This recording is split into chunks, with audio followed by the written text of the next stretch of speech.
नमस्कार, मैं रचना शर्मा। चढ़ती कला टाइम टीवी देख रहे सभी दर्शकों का स्वागत करती हूं। आप देख रहे हैं हरियाणा के समाचार। समाचारों की शुरुआत से पहले एक नजर आज की मुख्य सुर्खियों पर।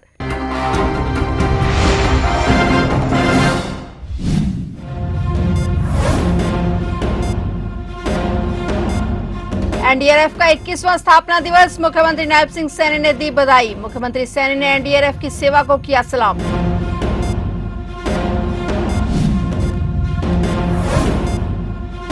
हरियाणा सरकार हमेशा स्वतंत्र प्रेस के साथ मजबूती से खड़ी। जालंधर में रामलीला समिति सम्मान समारोह में पहुंचे सीएम सैनी। मुख्यमंत्री ने मर्यादा पुरुषोत्तम भगवान श्री राम के चरणों में किया नमन। अंबाला के स्कूलों को बम से उड़ाने की मिली धमकी। स्कूल और पुलिस विभाग में मचा हड़कंप। जांच पड़ताल में जुटी पुलिस।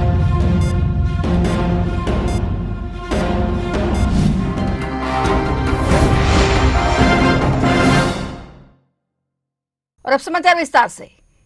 राष्ट्रीय आपदा प्रतिक्रिया बल एनडीआरएफ आज सोमवार को अपना 21वां स्थापना दिवस मना रहा है। इस अवसर पर पीएम मोदी, केंद्रीय गृह मंत्री अमित शाह, रक्षा मंत्री राजनाथ सिंह सहित तमाम दिग्गजों ने एनडीआरएफ के जवानों को बधाई दी। वहीं इस मौके पर हरियाणा के मुख्यमंत्री नायब सिंह सैनी ने भी एनडीआरएफ के 21वें स्थापना दिवस पर जवानों को बधाई दी। मुख्यमंत्री नायब सिंह सैनी ने कहा कि साहस, सेवा, समर्पण और विश्वास का प्राय एनडीआरएफ के 21वें स्थापना दिवस पर सभी वीर जवानों को हार्दिक शुभकामनाएं। अत्यंत कठिन और चुनौतीपूर्ण परिस्थितियों में अपने जान जोखिम में डालकर मानवता की रक्षा करने वाले आपके जज्बे पर पूरे देश को गर्व है। राष्ट्र की सेवा में आपका संकल्प अनुकरणीय है। मुख्यमंत्री नायब सिंह सैनी ने उन्हें देश की आपदा प्रतिरोधी भारत की दिशा में महत्वपूर्ण स्तंभ बताया।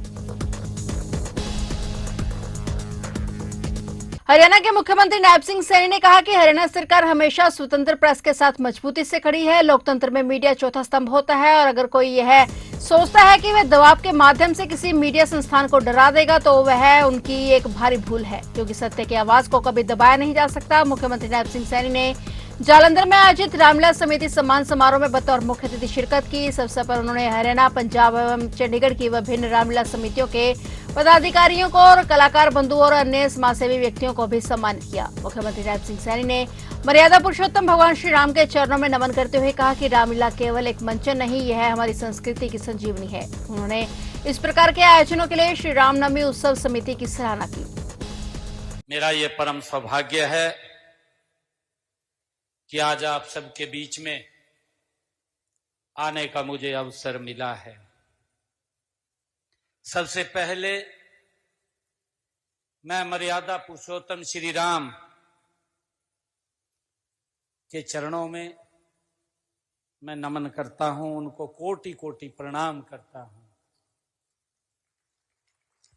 साथियों, आज का यह संगम अपने आप में एक अद्भुत और प्रेरणादायी है। साथियों, एक और इस मंच पर वे लोग विराजमान हैं जो हर वर्ष गलियों, मोहल्लों और कस्बों में भगवान मर्यादा पुरुषोत्तम प्रभु श्री राम जी की लीलाओं को जीवंत करते हैं।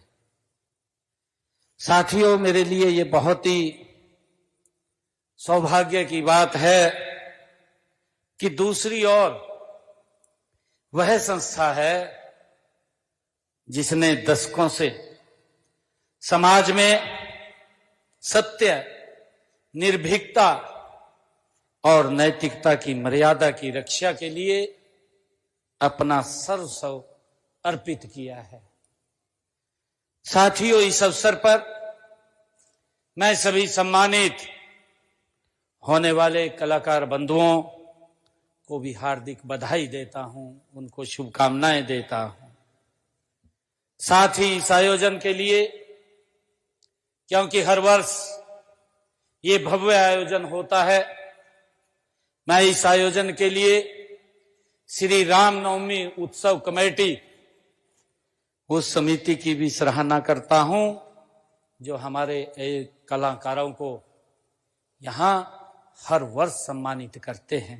अंबाला में आज सुबह सुबह 3 स्कूलों को बम से उड़ाने की धमकी दी गई। धमकी की खबर सुनते ही हड़कंप मच गया। इसके बाद मामला अंबाला पुलिस तक पहुंचा। पुलिस स्कूलों में पहुंची और ईमेल किसने की, कहां से आई और इसको लेकर जांच पड़ताल की जा रही है। अंबाला के स्कूल हैं जिनमें से डीएवी राइड और केंद्रीय विद्यालय 1 नंबर और ऐसे Jain model senior secondary school बताए जा रहे हैं। हालांकि पुलिस इस मामले पर कुछ भी बोलने से किनारा करती हुई नजर आ रही है, लेकिन जैसे इन स्कूलों को धमकी भरा कॉल आया, स्कूल और पुलिस विभाग में हड़कंप मच गया। फिलहाल पुलिस की टीम में आर्मी की टीम और विभिन्न जांच एजेंसियां अपने कार्य कर रही हैं। स्कूलों के बाहर तैनाती की गई है। इनमें कई स्कूलों को सुबह ही छुट्टी कर दी गई थी।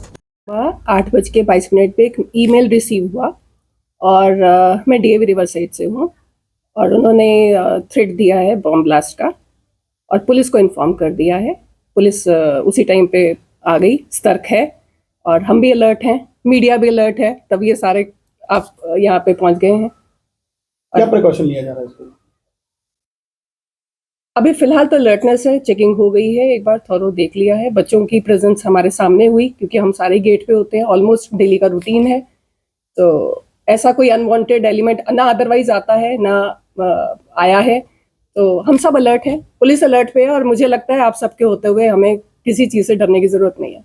हरियाणा कांग्रेस में गुटबाजी की जड़ गहरी है। वरिष्ठ नेताओं के बीच चल रही खींचतान हाईकमान के लिए बड़ी चुनौती बनी हुई है। कांग्रेस हाईकमान हरियाणा में संगठन से गुटबाजी दूर करने को लेकर लगातार प्रयास कर रहा है। वर्तमान में जिलाध्यक्षों को एकजुटता का पाठ पढ़ाया जा रहा है। हरियाणा कांग्रेस में गुटबाजी अब केवल अंदरूनी मतभेद नहीं बल्कि संगठन की कार्यशैली को प्रभावित करने वाली स्थायी सच्चाई बन चुकी है। पार्टी नेतृत्व एक तरफ संगठन को मजबूत करने और अनुशासन का संदेश देने में जुटा है, तो दूसरी तरफ प्रदेश के वरिष्ठ नेताओं के अलग अलग राजनीतिक एजेंडे इस कोशिश को कमजोर कर रहे हैं। प्रदेश कांग्रेस में सबसे प्रभावशाली धड़ा पूर्व मुख्यमंत्री और नेता प्रतिपक्ष भूपेंद्र सिंह हुड्डा का गुट माना जाता है, जिसकी पकड़ संगठन, विधायक दल और चुनावी रणनीति में स्पष्ट दिखती है। और इसके समानांतर सिरसा से सांसद कुमारी शैलजा का गुट है, जो खासतौर पर दलित समाज और कुछ क्षेत्रों में अपनी स्वतंत्र राजनीतिक पहचान बनाए हुए है। तीसरा बड़ा खेमा राज्यसभा सदस्य रणदीप सिंह सुरजेवाला के इर्द गिर्द माना जाता है, जिनकी राष्ट्रीय सक्रियता के बावजूद प्रदेश की राजनीति में अलग दखल बना हुआ है। इन तीनों गुटों के बीच तालमेल की कमी लंबे समय से कांग्रेस की कमजोरी बनी हुई है। लोकसभा चुनाव के बाद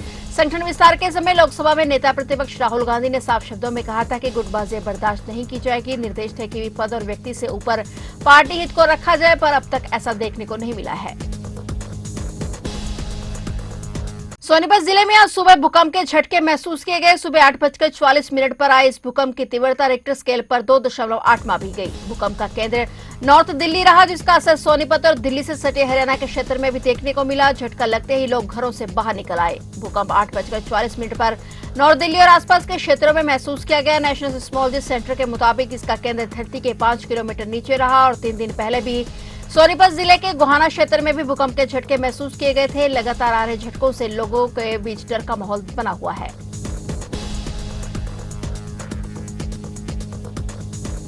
पानीपत में एक युवक की बंद कमरे में गर्दन कटी लाश मिलने से हड़कंप मच गया। पानीपत के किला थाना क्षेत्र की सैनिक कॉलोनी में सुनील नाम के शख्स की गर्दन कटी लाश मिली। युवक के परिजनों का कहना है कि जब वह कमरे में पहुंचे तो कमरे की कुंडी अंदर से बंद थी। पुलिस ने शव कब्जे में लेकर जांच शुरू कर दी। पुलिस ने कमरे का बारीकी से निरीक्षण किया। फिलहाल पुलिस मामले की जांच कर रही है। सैनिक कॉलोनी के अमन ने बताया कि उसका भाई सुनील उसके पास के ही कमरे में रहता था और सुनील की पत्नी सीमा अपने मायके में रह रही थी। जब उसकी पत्नी घर पहुंची तो कमरे का दरवाजा अंदर से बंद पड़ा था। इस पर उसे कुछ शक हुआ तो उसने अपने देवर को फोन कर इसकी सूचना दी। इसके बाद सभी मौके पर पहुंचे और परिजनों ने एक बच्चे को दरवाजे के ऊपर बनी रोशनदान से कमरे में घुसाकर अंदर से कुंडी खुलवाई तो देखा कि सुनील का खून से लथपथ हालत में शव पड़ा था। सुनील की गर्दन पर कट के निशान थे। परिजनों ने तुरंत इसकी सूचना पुलिस को दी। पुलिस टीम ने मौके पर पहुंचकर मामले की जांच शुरू कर दी है। परिजनों का कहना है कि सुनील ने आत्महत्या की है और वहीं फिलहाल पुलिस अभी सभी पहलुओं पर जांच पे जुटी हुई है।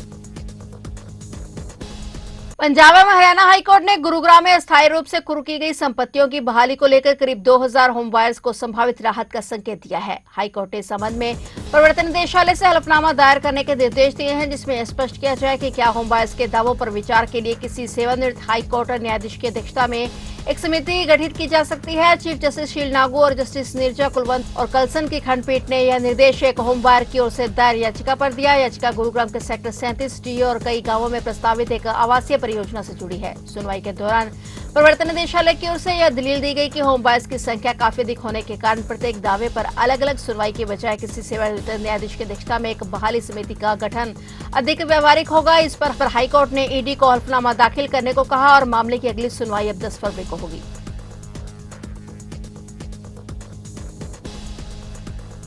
फरीदाबाद शहर में साइबर अपराध का एक बड़ा मामला सामने आया है, जहां साइबर ठगों ने एक बुजुर्ग दंपत्ति को झांसे में लेकर करीब करोड़ों की ठगी कर दी। घटना के बाद पीड़ित दंपत्ति ने साइबर थाना फरीदाबाद में शिकायत दर्ज कराई है, जिसके आधार पर पुलिस ने मामला दर्ज कर जांच शुरू कर दी है। मिली जानकारी के मुताबिक ठगों ने खुद को सरकारी एजेंसी बैंक कानूनी अधिकारी बताकर बुजुर्ग दंपत्ति से संपर्क किया और कॉल और मैसेज के जरिए उन्हें बताया गया कि उनके बैंक खाते या पहचान से जुड़ी कोई गंभीर समस्या है और तुरंत कार्रवाई नहीं करने पर कानूनी कार्रवाई हो सकती है। डर और भ्रम की स्थिति में आकर दंपत्ति ने ठगों के निर्देशों का पालन किया और अलग अलग किस्तों में बड़ी रकम उनके बताए खातों में ट्रांसफर कर दी। कुछ समय बाद जब दंपत्ति को ठगी का एहसास हुआ, तब तक उनके खाते में करीब 1,90,00,000 रुपए निकल चुके थे। इसके बाद उन्होंने परिजनों को जानकारी दी और पुलिस से संपर्क किया। साइबर थाना पुलिस अधिकारी योगेंद्र सिंह का कहना है कि बैंक खातों, मोबाइल नंबरों और आईपी एड्रेस की जांच जारी है।